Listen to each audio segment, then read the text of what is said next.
Recording in progress. Baruch Hashem. Bueno, shalom, shalom y bienvenidos a nuestra lectura o mini estudio semanal de las Parashot. Tenemos para esta semana Parashat 32 y Parashat 33. Con nosotros, como siempre, está Manuela, mi hija. Hola, Manu. Shalom, shalom. Shalom, Manu. Y bienvenida al estudio de la Parashá semanal. Esta semana tenemos ¿cuántas Parashot? Tenemos dos parashot, que son parashat 32, Bahar, que significa en la montaña, y para Bejar. Bejar, sí, Bejar, que significa en la montaña, y la parashat 33, Bejucotai, que significa en mis estatutos. Esas parashot las encontramos en Vaikra y llamó capítulo 25, versículo 1 al capítulo 26, versículo 2, y capítulo 26, versículo 3 al capítulo 27, versículo 34. Ahí tenemos entonces la Haftará que nos corresponde esta semana y también los textos del Brit Hadasha. Las aliyot que tenemos, como la forma en la que se separa para estudiar estas dos parashot juntas, ahí ustedes la tienen en pantalla, pueden tomar un screenshot para un pantallazo, ¿cierto? Pues sí. Bueno, y como estas parashot termina el libro, tenemos entonces hoy al final del estudio, la lectura, tenemos el Maftir, que es el que concluye. Se lee, ¿por qué se leen dos parashot? Porque en los años bisiestos se leen por Separado. y cuando no son bisiestos, Se leen juntos. o sea que estamos en un año no bisiesto. Continuemos. Algunos temas de esta porción. Tenemos un primer tema que es el reposo de la tierra y cómo vivir con emuná y bitajón. Estaríamos entonces hablando del año Shemitah y del año Yovel, del jubileo. El segundo, Brajot de la obediencia. Brajot de la obediencia en Vaikra, capítulo 26, versículo 1 y, al 13, y consecuencias de la transgresión, desobediencia a la Torá. Vaikra, capítulo 26, versículo 14 al 46. Y el tercer tema que trata esta porción son las cosas consagradas a Hashem, que está en el último capítulo de este libro Baikra, capítulo 27. Y al final tenemos el Maftir, que será, ¿cómo decimos el Maftir? El que Hazak, Hazak, Hazak, y Hazek. Vamos entonces, sigamos. Vamos a tener una parte introductoria. Vamos a, bien, continuemos. Algunas razones porque se determina el lugar donde habla Yohibahei con Moshe. Vaikra, capítulo 27, versículo 34. Monte Sinaí. No es el monte más importante ni el más alto de la región. El monte Sinaí o monte Joreb está situado al nordeste de Egipto, entre África y Asia, con 2.285 metros de altura aproximadamente. Religión abrahámica desde la antigüedad. Esta cima constituye un Enclave sagrado. enclave sagrado para las tres principales creencias teológicas, el Islam, el cristianismo y el judaísmo. Tenemos entonces, ¿por qué estamos hablando del monte Sinai? ¿Cuál es la importancia de manera particular en esta porción bíblica? Es que este texto inicia el Eterno diciéndonos que se suceden los hechos en el monte Sinai y culmina esta porción diciéndonos el Eterno que todo esto se sucede en el monte Sinai. Esto quiere decir, cuando encontramos en la porción bíblica, o cuando encontramos en la palabra del Eterno, en la Dabar de Hashem, encontramos que algo se está repitiendo de manera enfática. Nosotros tenemos que mirar qué es lo que está pasando allí. Entonces, la parashá inicia diciéndonos, estamos en el monte Sinai, y termina diciéndonos, estamos en el monte Sinai. Eso nos quiere decir, aquí en medio hay algo importante. Tenemos que prestar atención a eso que está en medio. Y nos da un dato interesante y es, el monte Sinai también es el monte Oreb y nos dice que está ubicado entre África, en la parte de Egipto y Asia. hacia el lado de Asia Menor encontramos a Israel y en la parte de África encontramos a Egipto. Esto nos empieza a hablar de que todo esto que se está desarrollando tiene mucho que ver con religiones, con diferentes religiones. Por eso cuando hoy en día hablamos de la religión abrahámica, nos damos cuenta con esta parashá, con esta porción, de que no es algo que se está hablando nuevo. Ya desde antes se tenía en un mismo lugar, estaban convergiendo, por eso había un enclave entre esas religiones. Es muy interesante lo que va a suceder en esta parasha. Har Sinaí hebreo. Odio gratuito a Israel por ser el hijo primogénito de Yohei y haber recibido la Torá. El judaísmo enseña que tan pronto como el pueblo de Israel recibió los 10 mandamientos en el monte Sinaí, fueron odiados por el resto del mundo por haber sido los que recibieron la palabra divina, una situación presentada como un juego de palabras, Sinaí como sin que significa odio. Entonces, vemos aquí algo bien particular, y es que todos los pueblos en términos generales, en términos generales, o casi todos, no digamos todos, casi todos los pueblos de alguna manera nos tienen como cierto resentimiento, como cierta admiración al pueblo de Israel, pero al mismo tiempo como cierto, como recelo, como resentimiento, como un odio gratuito, como nosotros lo hemos llamado, odio gratuito. Pero resulta que en hebreo la palabra Sinai o Sinaí tiene una connotación muy diferente a como tiene para el resto del mundo. La palabra Sinaí, que también nos suena también como si fuera la palabra Sinai, es algo muy interesante porque en hebreo la palabra Sinai no tiene ninguna acepción, ningún significado. Es como si fuera una palabra encriptada. En cambio, que la forma fonética en que se escucha como Sinaj sí tiene significado, sí tiene unas derivaciones y significa odio. ¿Por qué es importante que miremos lo que pasa con el monte Sinai? ¿Y por qué es importante? Porque el Eterno acá nos va a decir, yo tengo un secreto que contarles con respecto a esto. Vamos a mirar la siguiente. Quiero entonces mirar lo siguiente. En hebreo la palabra Sinai, que ustedes ven ahí cómo se escribe, aquí tenemos la primera parte que es Har, y luego está la otra que es Sinai, no tiene significado y su derivación es incierta. En árabe, Har Sinai es el monte Moisés.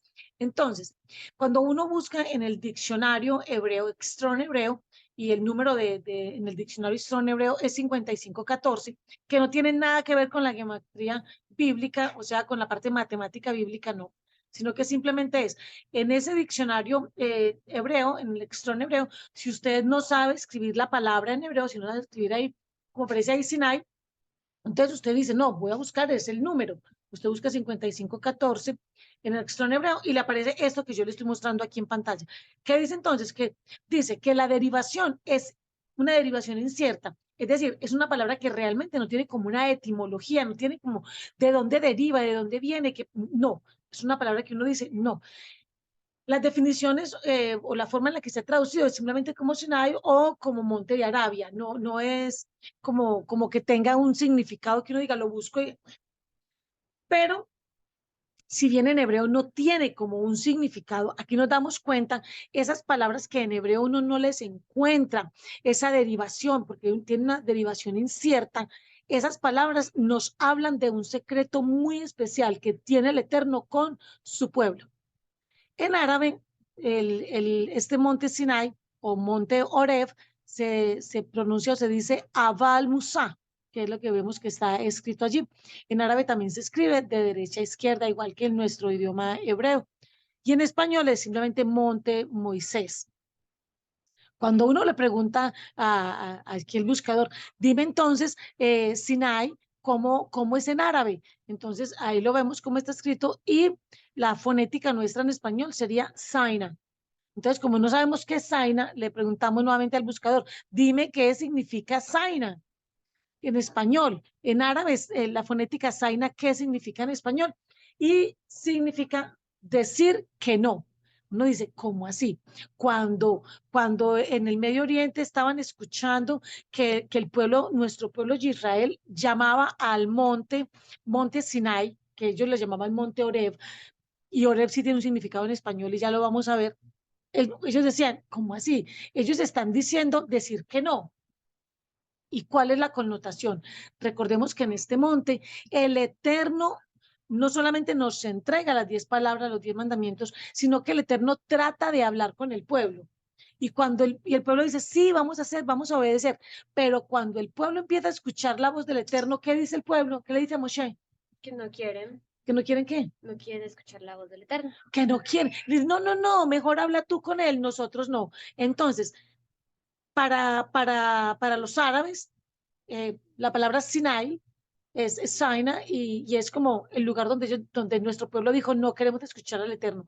Esto hace de alguna manera que para los árabes ellos digan, entonces validamos el hecho de que la Torá no fue para ustedes, porque ustedes dijeron, sí queremos la Torá y la obedeceremos, pero cuando el Eterno iba a hablarles, ustedes dijeron, no nos hables. Ellos de alguna manera dicen, por esa razón, nosotros a ustedes no los aceptamos, entre eso y otras tantas cosas, no los aceptamos como pueblo del Eterno de forma muy particular. Continuemos. En hebreo, Oreb tiene dos Acepciones. acepciones, significados. Desierto como algo que está seco y cuervo, Strong hebreo, ahí está, por su matiz oscuro. Y viene según el Strong hebreo, Arab, que significa anochecer. En palabras de hoy, serían personas con apariencia gótica o con un aspecto parecido. A las personas que vivían cerca al monte Oreb se les decía cuervos, Orebim.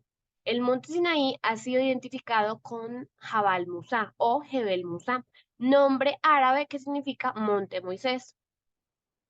Cuando vemos que la palabra también dice que el mismo monte se llama también Monte Oreb, uno dice, ¿cómo así? Entonces, lo primero que hace es que lo determina como es un desierto como algo seco, es un desierto donde no hay agua, porque hay lugares, hay puntos del desierto donde se tienen agua, hay puntos del desierto donde se tiene un poquito de pasto, pues de donde comían las ovejas, pues los pastores las sacaban al desierto y no era comer tierra o comer arena, no, era porque había un poquito de pasto, había un poquito de agua, pero en este monte de manera muy particular es donde el Eterno le dice a Moshe, golpea la tierra, la peña, golpea la peña, porque la peña brota agua. O sea, entonces es Oreb como algo desierto, algo que está seco, pero también con la connotación de cuervo, por el matiz de oscuro, por el matiz de anochecer.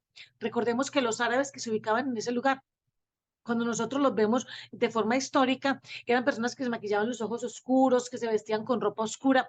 Es decir, que por su matiz oscuro, no porque tuvieran una relación con el cuervo como animal, no, sino porque se vestían como cuervos.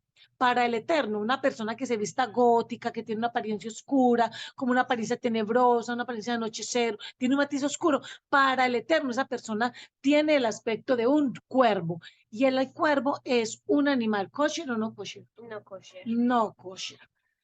Las personas que vivían entonces cerca al monte Oreb, ¿cómo se les llamaba? Orebim. Orebim, que traduce cuervos. Entonces, vamos a decir, a una persona, a un alemán se le dice, perdón, a una persona que nace en Alemania se le dice alemán. A una Alemán. persona que nace en España se le dice. Español. A una persona que nace o vive cerca a Oreb se le dice Orebim. Orebim. ¿Y esto por qué es tan importante? Vamos a mirar. Esto que acabamos de ver nos resuelve un interrogante rápidamente. Rápidamente, el interrogante de quiénes alimentaron al profeta Elías, a Eliyahu, nos da una respuesta a esto. Entonces encontramos que cuando venimos acá leyendo, bueno, el contexto es, el profeta Eliyahu va huyendo ¿de quién? De Jezabel.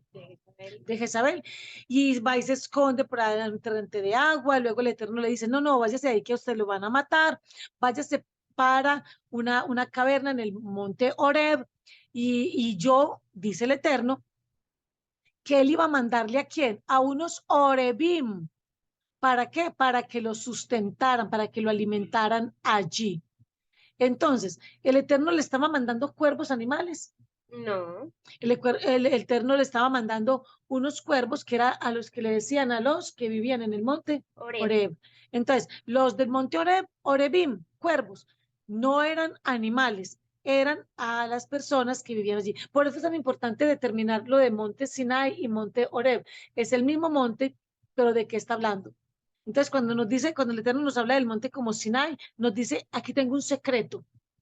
Voy a hablarles de cosas secretas, pero cuando la palabra nos habla del monte Oreb, nos está dando la connotación de ese lugar desértico y de ese lugar donde están los Orebín, los cuervos.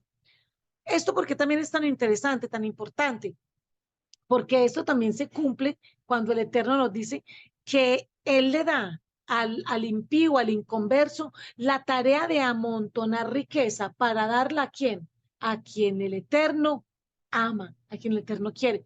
Entonces, aquí utiliza a estos árabes, a estos cuervos, para darle de comer a el profeta Elías. Entonces, tú y yo podemos estar muy tranquilos sabiendo que el Eterno siempre nos va a proveer, así tenga que mandar a esos mismos cuerpos. Qué tan interesante, sigamos. Comprendiendo términos, diapositividades A3. Dejar, Bejar, sí. Bejar para Shah 32 en la montaña. Bejucotai para Shah 33 en mis estatutos. entonces tenemos de la parasha 32, Bejar en la montaña. Vamos a mirar este primer texto. Entonces tenemos en Baikra, Levíticos, Perek o capítulo 25, Pasuk 1, primero, Pasuk Aleph. ¿Y qué dice? Dice, Vaidaber Yohebajei y el Moshe, Bejar en la montaña, Bejar Sinai Lemor. Aquí hay un montón de información en solamente este texto. Lo primero que nos está diciendo es, aquí empezamos con una conjunción, esta letra Bav, es la conjunción I. ¿Y qué significa? Que estamos uniendo esto con algo que venía antes, ¿cierto? Porque si no fuera esa continuación de algo, pues no nos dice y tal cosa, ¿cierto? Porque entonces diría, simplemente no pone la conjunción y. Lo otro que nos está diciendo es, aquí al final nos dice emor. La paración anterior se llamaba emor. Y emor es una palabra que es decirle a alguien, es dile, pero en términos de un imperativo. No le da la opción de que de pronto Moshe le dijera a otra persona, vea, el Eterno me dijo a mí y usted vaya, diga. No, esto es una orden de forma directa. Esto es muy importante, empezar a entender qué es lo que el Eterno nos habla de forma directa, porque nosotros tenemos que ver qué es lo que el Padre quiere que nosotros digamos. Y eso que el Padre dice, que nos dice para que digamos, lo tenemos que decir. Entonces, aquí encontramos la palabra bejar. Entonces vemos que la palabra bejar no es una sola palabra, es una preposición en y el otro es har, monte, monte. Entonces son dos palabras. Uno para decir entonces bejar, uno podría decir har, que es el monte, como tal, Sinai. Sigamos.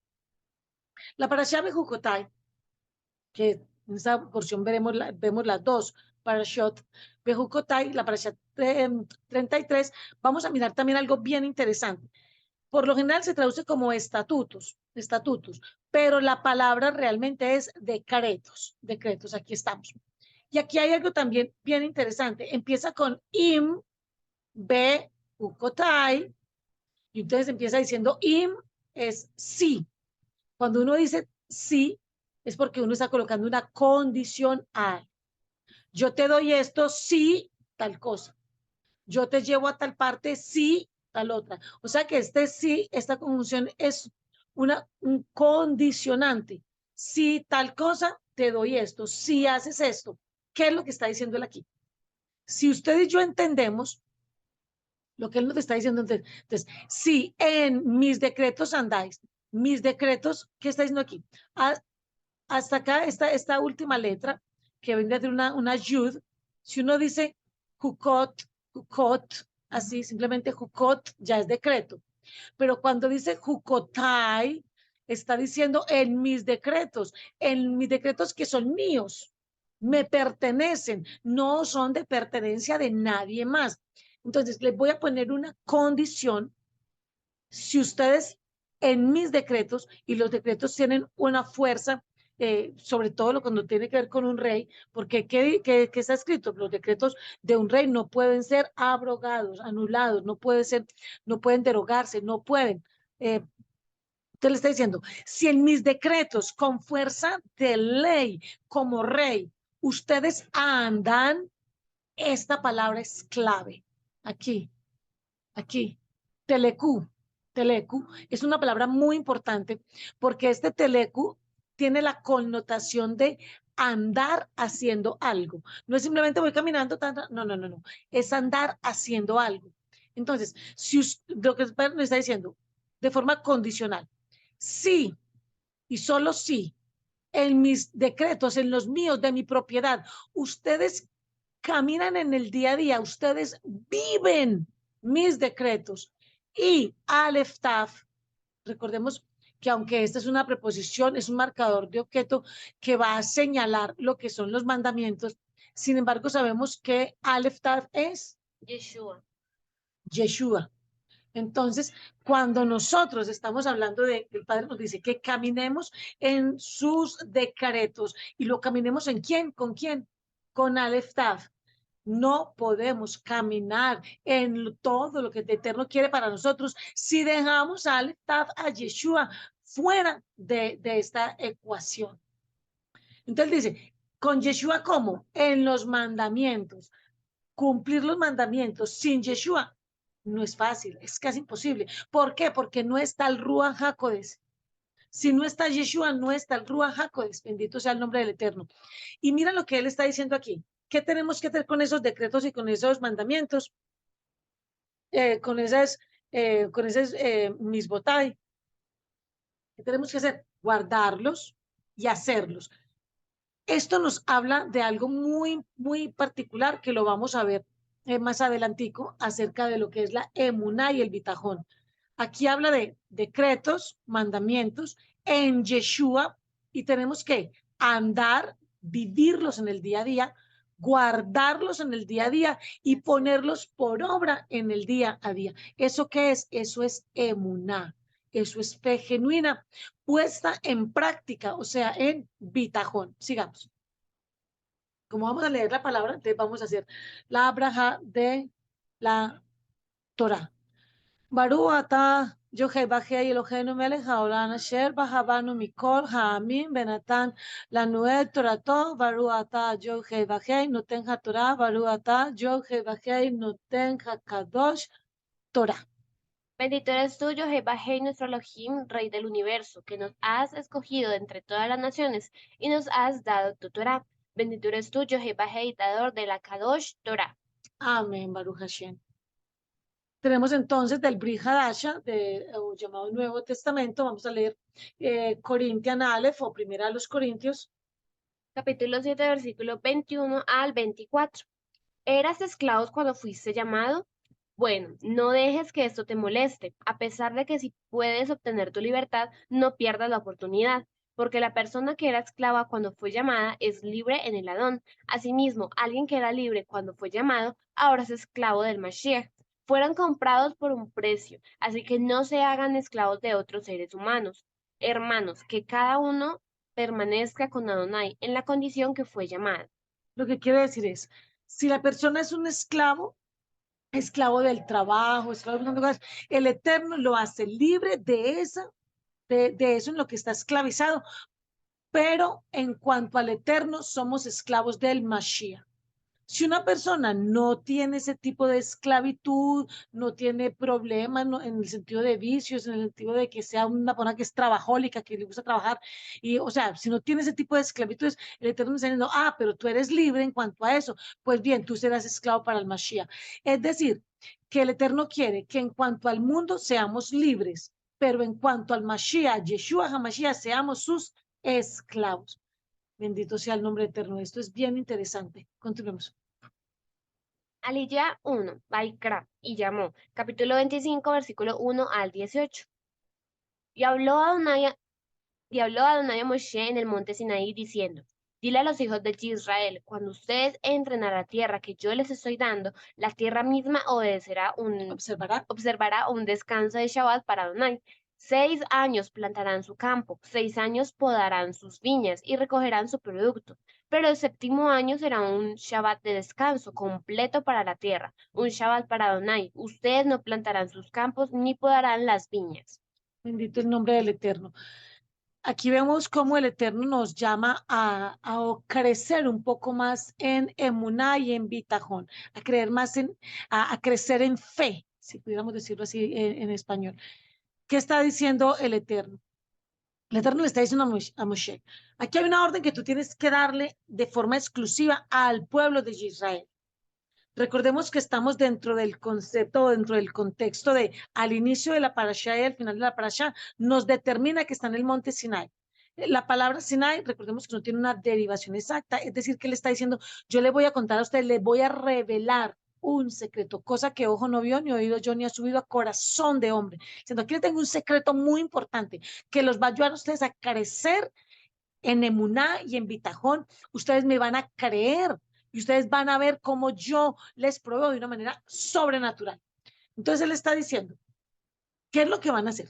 Ya ustedes, el Eterno dice, ya ustedes vienen cumpliendo el Shabbat semanal, ya están entrenados, el pueblo de Israel, nuestro pueblo, nuestros padres ya estaban entrenados en el Shabbat semanal.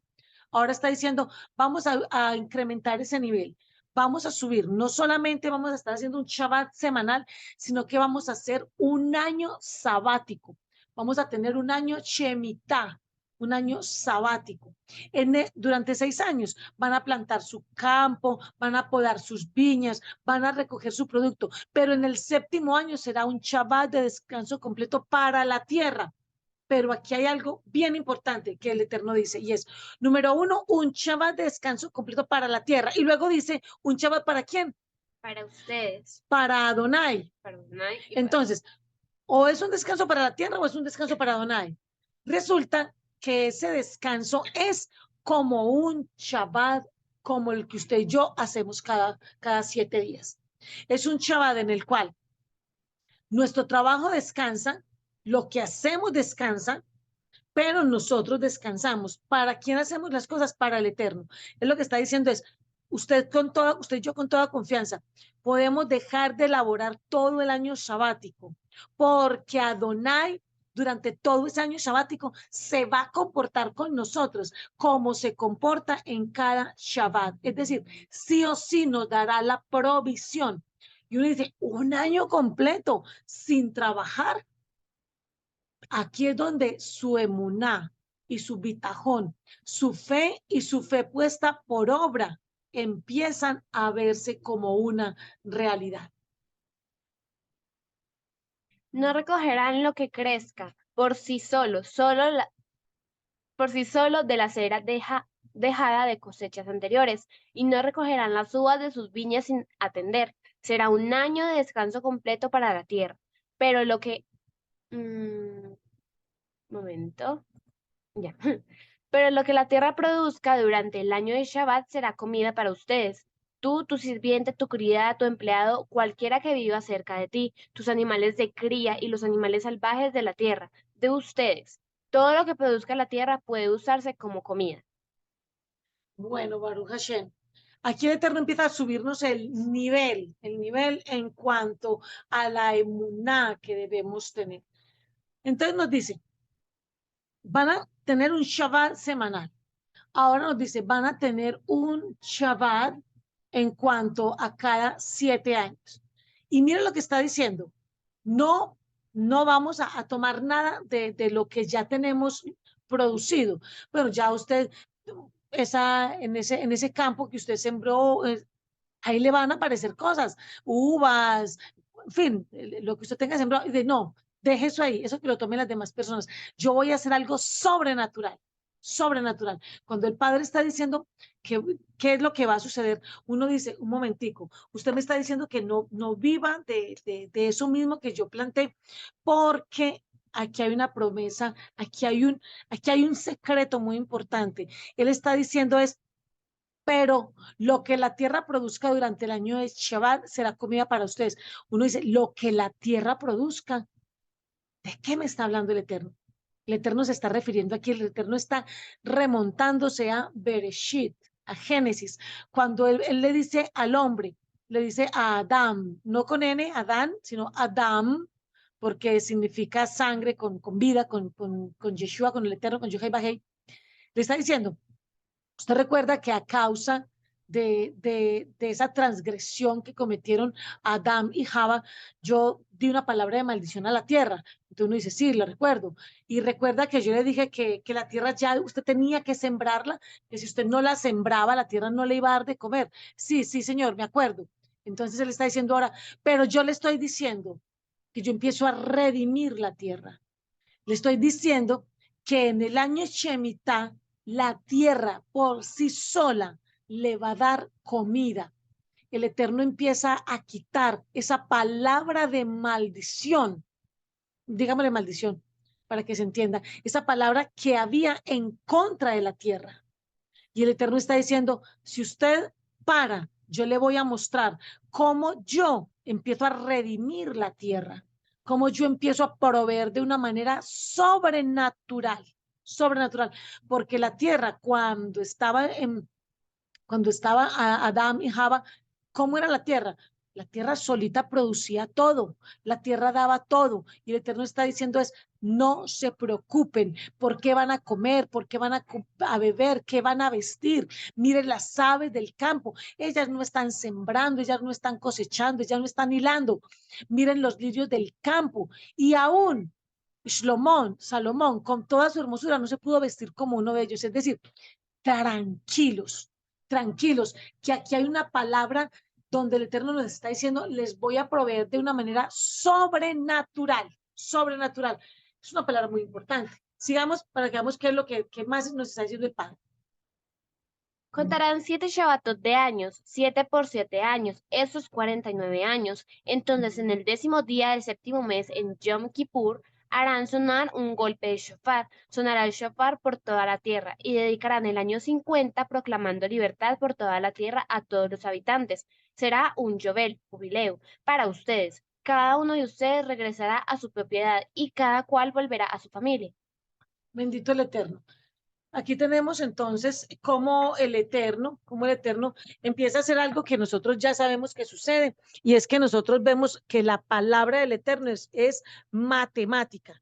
Cuando nosotros hablamos, por ejemplo, de lo que es la gematría que encontramos en la palabra, nosotros de lo que estamos realmente hablando es el Eterno hace que su palabra sea matemática.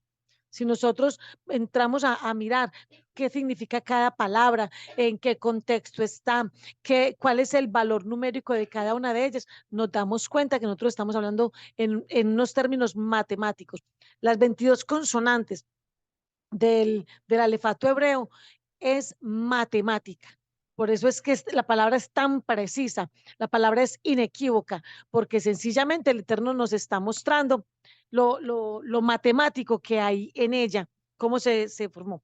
Tenemos entonces, él nos dice, contarán siete Shabbatot de años, 7 por 7 años, esto es 49 años. Entonces, en el 10.º día del 7.º mes, ¿cuál es el 7.º mes? Es el mes de Tisri. El primer día de Tisri, ¿qué se toca el primer día de Tisri, Manuela? El shofar. El shofar, porque ese día se llama Yom Kippur. No, Ah, no. el primer día de Tisri, ¿cómo se llama? Yom Teruah. Yom Teruah. Y el 10.º día del mes de Tisri se llama, Yom Kippur. exactamente, así sí es. Entonces, él nos está diciendo, en ese mes séptimo, que es el mes de Tisri, que se sucede más o menos en el calendario gregoriano a mediados de septiembre, ustedes en ese día, ustedes van a sonar en Yom Kippur, van a sonar el chofar, van a sonar el chofar. ¿Por qué? Porque ustedes están en una dedicación especial y dedicarán el año 50 proclamando libertad por toda la tierra a los habitantes. ¿A todos los habitantes cuáles? A todos los de Israel. Será un Yobel para ustedes. Cada uno de ustedes regresará a su propiedad y cada uno volverá a su familia. Aquí nosotros podemos ver cuando Yeshua hizo alusión a esta parashá, en esta porción exactamente. ¿En qué momento? Cuando Yeshua le dice a sus talmidín, a sus apóstoles, a sus seguidores, les dice, ustedes van a orar de esta manera, y empieza a enseñarles el Padre Nuestro, el Avinu Malkeinu, le empieza a enseñar el Padre Nuestro. Hay una porción en el Padre Nuestro que no la entendemos si no la miramos a la luz de esta porción. Y es que Yeshua le dice a sus talmidín, Ustedes oran, es así, Padre nuestro que estás en el cielo. Y hay una porción en la que dice, perdona nuestras deudas, como también nosotros perdonamos a nuestros deudores. Si no la vemos en el contexto del año Jovel, nosotros no entendemos lo que Yeshua está diciendo. Porque uno dice que yo perdono a mis deudores. No, yo no perdono a mis deudores, el que me debe que me pague. Y uno dice, pero ¿cómo así que yo perdono a mis deudores? Perdóname porque yo perdono a mis deudores. No, yo no perdono a mis deudores. Y lo que Yeshua está diciendo aquí es, ustedes, Yeshua no explicó esto a los talmidim porque los talmidim sabían de lo que él estaba hablando. Él estaba citando esta porción. Él dice, en el año Jovel, usted le devuelve a cada uno lo que le pertenece. En el año Jovel, el que era esclavo salía libre. En el año Jovel, las deudas se cancelaban. En el año Jovel, las tierras se le devolvían la propiedad al dueño. Cada cual volverá a su familia. Ya no va a ser más esclavo. Todos van a ser libres en el año Jovel. En ese contexto de esta porción de la parasha es que Yeshua está diciendo que nosotros tenemos la autoridad moral para decirle al Eterno, perdona nuestras deudas como nosotros perdonamos a nuestros deudores, porque la audiencia a la cual le estaba hablando Yeshua era una audiencia israelita, que ellos sí sabían lo que era hacer del año Jovel un año de perdón. Sigamos allí. Ese año 50 será un Yovel para ustedes. En ese año no plantarán, recogerán lo que crece por sí solo o recogerán las uvas de las viñas que no se han atendido, porque es un Yovel, será Kadosh para ustedes. Cualquier cosa. Cualquier cosa que los campos produzcan será comida para todos ustedes. En este año de Yovel, cada uno de ustedes regresará a la tierra que posee. Si vendes algo a tu prójimo o compras algo de él, ninguno de ustedes explotará al otro. Entonces, tenemos que el Eterno nos viene diciendo, primero, ustedes ya están ejercitados en practicar Shabbat semanal. Luego dice, vamos a subir un poco de nivel en cuanto a emuná y habitajón, es decir, en la fe y la fe puesta en práctica. Y ustedes van a aprender a descansar cada, cada 7 años. Y luego nos dice, ustedes no solamente van a aprender a descansar cada 7 años, que es el año Shemitah, sino que ustedes van a aprender a descansar cada 50 años. El ejemplo es este entonces. Si una persona que en este momento tiene, por ejemplo, 60 años, esa persona cuando tenía 10 años y su familia estaba en Torah, esa persona habría celebrado este Yovel. Esa persona hace 50 años atrás, porque en este momento estamos en el año Yovel, esa persona habría vivido lo que es